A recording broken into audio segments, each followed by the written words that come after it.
The night was colder than usual, though the thermostat inside their cozy suburban home read a steady 72 DFF. Drenched in sweat and exhaustion, Daniel unlocked the front door with trembling fingers, the pain in his lower back a constant reminder of the double shift he had just pulled. His second job, late night janitorial work at a downtown law office, wasn't glamorous, but it paid enough to keep his father in law's hospital bills from bearing them. Or at least, that's what he kept telling himself. As he dropped his keys into the bowl near the door and toed off his steel toed boots, the faint buzz of a phone on the kitchen counter drew his attention.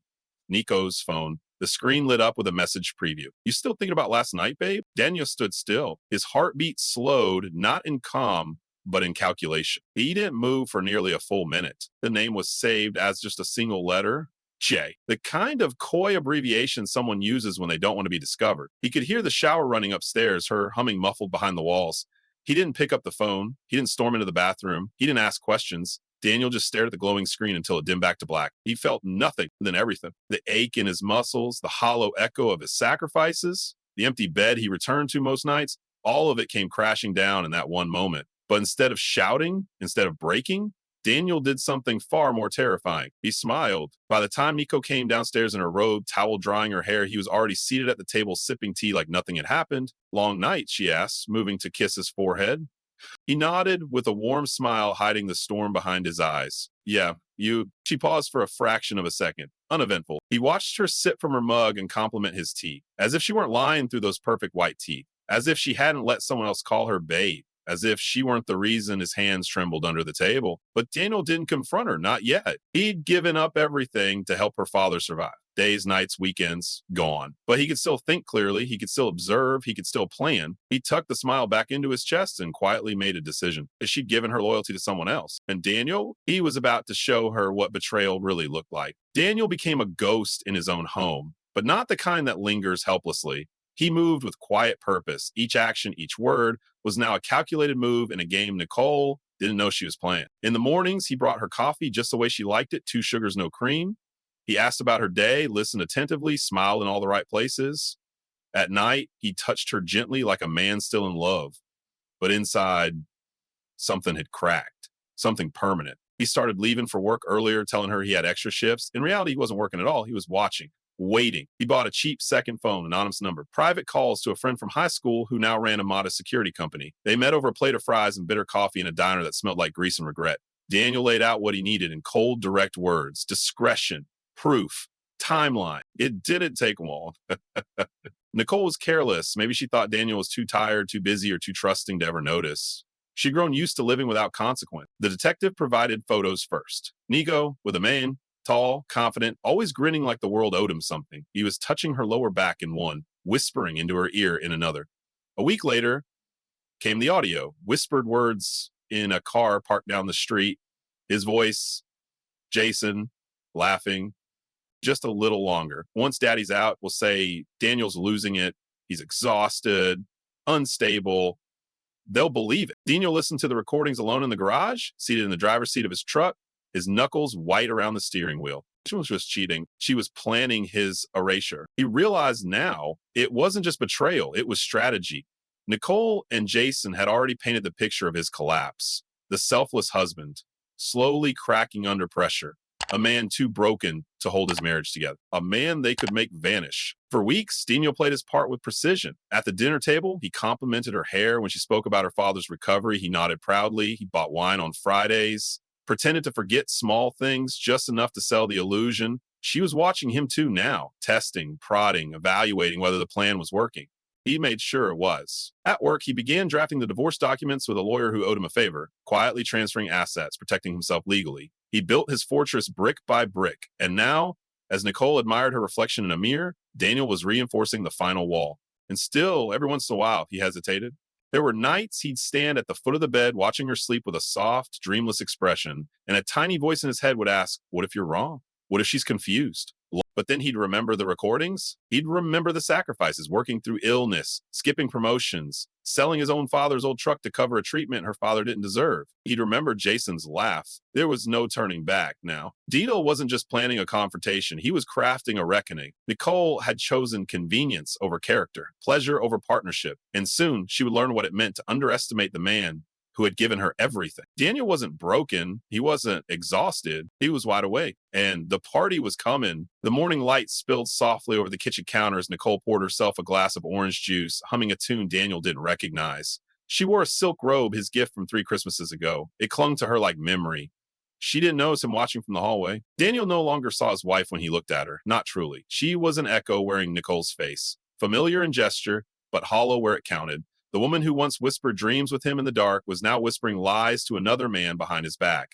But she had no idea how much he knew. And she certainly didn't know about the party. Nico's father was being released from the hospital next weekend. Daniel had taken care of the venue, rented the same banquet hall where they'd celebrated her parents' 40th anniversary. He'd already emailed invitations, spoken to the caterers, arranged for music. It was to be a joyous family affair. Everyone would be there, including Jason. Daniel had found their shared calendar. Jason's name wasn't written out right, of course, but Nicole had a system. Pilates equals coffee with him, spa equals motel, and a late dentist appointment always meant dinner at a private booth downtown.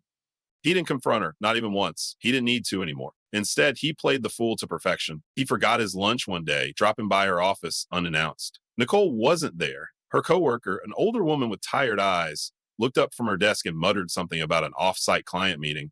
Daniel offered a tight smile, said he'd try again later, but he didn't leave. He waited in his car across the street for over an hour. Jason appeared eventually. They walked out together, laughing. Nicole leaned into him as he opened the car door, hand grazing his chest like it belonged there. That was the moment Daniel stopped asking why. It no longer mattered how it started. What mattered was how it would end. That night, Daniel stayed up sketching plans, not the kind drawn in ink or code, but mental blueprints.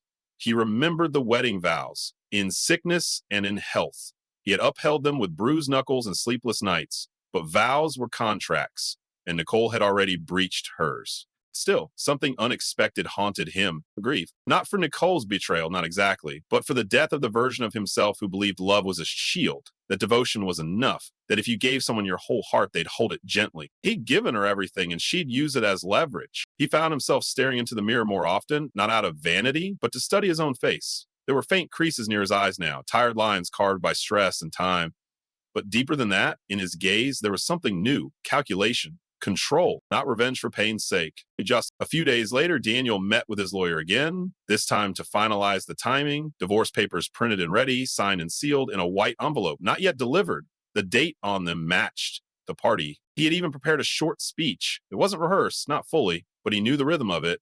It started with gratitude, moved into sacrifice, then veered into truth. He imagined her face during that moment, how her fingers would tighten around the wine glass, how Jason's confident grin might flicker, how silence would spread through the room like smoke. Let them choke on it. He wasn't doing this to humiliate her. He was doing this to reclaim himself. The next night, Daniel found Nicole asleep on the couch. Her phone rested beside her, unlocked. The temptation to scroll surged, but he didn't. He no longer needed confirmation.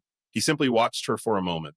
Her face relaxed, unburdened, no signs of guilt, no nightmares from deception, no remorse. He walked upstairs without a word, and as he climbed into bed alone, he whispered to the ceiling, "One more week." At work, his colleagues noticed the change. Daniel had always been composed, but now he radiated something sharper, like glass under pressure. He took shorter lunches, made faster decisions, spoke with deliberate calm. One coworker joked that Daniel was preparing for a promotion.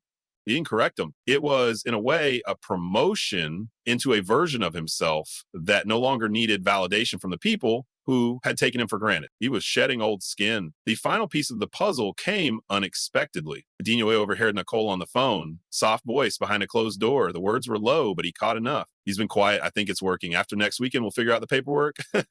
Yeah, we'll play the fragile card. He won't fight it. She was plotting his downfall using the compassion he'd weaponized against himself. He smiled. The moment was almost here. Let her bask in her illusion of control. Let her believe she held all the cards. Because when the truth came, it would fall like lightning. And the storm wouldn't miss. The banquet hall shimmered with soft lights and golden table settings. Strings of music drifted from the speakers. Classic, tasteful, the kind of ambiance Nicole loved. Daniel had made sure everything was perfect. The room pulsed with laughter and the clinking of glasses. Filled with well-wishers congratulating Nicole's father on his recovery, Nicole moved through the crowd like a queen, radiant in a silver dress. It caught the light with every step. She laughed easily, accepted compliments graciously, and clung to Daniel's arm just tightly enough to suggest intimacy. But every now and then, her eyes flicked toward the entrance. Wait a minute. Jason arrived half an hour into the event. His swagger was impossible to miss. Dressed in a tailored navy suit, he scanned the crowd as if it all belonged to him. His eyes found Nicole's almost immediately, and she smiled, just slightly. To most, it would have looked like a polite acknowledgement, but Daniel knew better. He saw the weight behind it,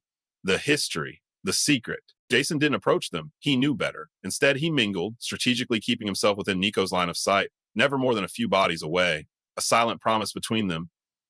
Dino greeted guests, shook hands, smiled for photos, and raised toasts. He even offered Jason a nod from across the room, feigning casual detachment. Every move choreographed. The weight of what he carried, documents sealed in a white envelope tucked into his blazer, pressed against his chest like a second heartbeat. He waited until dinner had been served and the first plates were being cleared. The room had settled into that warm, full-bellied quiet where people were most attentive. The perfect moment. Daniel rose. He gently tapped his glass with a spoon, the familiar ting-ting-ting cutting through the soft hum of conversation. Heads turned. Silence followed. Nico looked up, her smile poised, expecting something sweet. A tribute to her father. A few words of gratitude, nothing more. But Dana to look at her. He looked at the crowd. I just want to take a moment, he began, voice calm but firm, to speak from the heart. He spoke of family first, of hardship, of sleepless nights, of fighting for someone else's father as if he were his own. He described the pain of watching someone you love suffer and the lengths you'll go to when love demands everything of you. Nico's smile began to tremble. Dito turned, then finally meeting her gaze. I made sacrifices, quiet ones, because love isn't loud. It's not fireworks and fairy tales. It's staying. It's trying. It's giving more than you have left. The room was quiet now, uncomfortably so. Nicole looked frozen, her wine glass trembling in her hand. But love, he said softly, deserves honesty and trust. And when that trust is broken, especially by the one person who should have guarded it the most, something dies. He reached into his blazer, pulling out the envelope. His hand was steady. Nicole's eyes widened, her lips parted slightly. Jason from the far corner stood a little straighter. Dino held the envelope up, speaking not to her, but to everyone. I loved my wife. I gave her everything I had, time, money, loyalty. I defended her family as if it were mine. But while I was working 2 jobs to pay for her father's treatment, she was sleeping with another man. Gasps, a few audible whispers. Nicole stood, panic flashing across her face. Daniel, please. No, he cut her off, voice still calm. Don't worry. I'm not yelling. I'm not throwing anything. I'm just setting you free. He stepped forward and placed the envelope in her shaking hands. These are the divorce papers already signed, effective immediately, all assets protected. I've made sure of that. Her father, still weak from illness, looked from Daniel to his daughter, stunned into silence. Her mother buried her face in her hands. Jason had turned toward the exit, his confidence now visibly eroding. Daniel leaned in close to Nicole, just enough for only her to hear. I know everything, every message, every lie, every plan. You were going to paint me as unstable. You were going to frame your escape as necessary. But you forgot something. He paused. I never lost control. Nico's eyes welled up, mouth open but silent. Around them, the silence cracked. People whispering, shifting, staring. The illusion shattered. Dino took a step back, looked around at the stunned guests. I'm sorry to ruin the celebration, but I think the truth deserves a place at the table too. With that, he turned away, walking toward the exit, shoulders back, jaw set. Nicole called after him once, Daniel, but her voice broke in the middle of his name. And he's like, he didn't turn back. He walked through the wide doors into the cool evening air, lungs filling for the first time in months. He was no longer a victim. He was free. The air outside the banquet hall was cooler than expected for early spring, tinged with a faint scent of rain and night-blooming jasmine. Daniel stood beside his truck, watching his breath rise in quiet puffs as the sounds of the party slowly faded behind the closed doors. He didn't feel triumphant. Not exactly. The moment he'd imagined for weeks had played out flawlessly. Every detail of his confrontation, every syllable of his carefully chosen words had landed with precision. Nico had been exposed, Jason humiliated, their betrayal no longer a secret rotting beneath the surface. And yet, as Daniel rested his hand on the cool metal of the driver's side door, what he felt wasn't victory, it was release. A quiet ending to a war he never asked to fight. He didn't go home that night. Instead, he checked into a small motel outside the city. The kind with flickering porch lights and scratchy comforters. He didn't need luxury. He needed stillness, silence, somewhere to let his thoughts settle. Lying on the stiff mattress, Daniel stared at the ceiling, listening to the hum of the old heater. Images floated in and out. Nicole's shocked face, the way Jason had slipped out the back, the hush that had fallen over the hall. It was done, but endings come with echoes. The following morning, Daniel stopped by a coffee shop he used to visit years ago, before life had become a blur of bills, hospital visits, and long shifts. He ordered black coffee and sat by the window, watching strangers pass by, couples, families, laughter. Life moving on, unaware of what had unraveled the night before.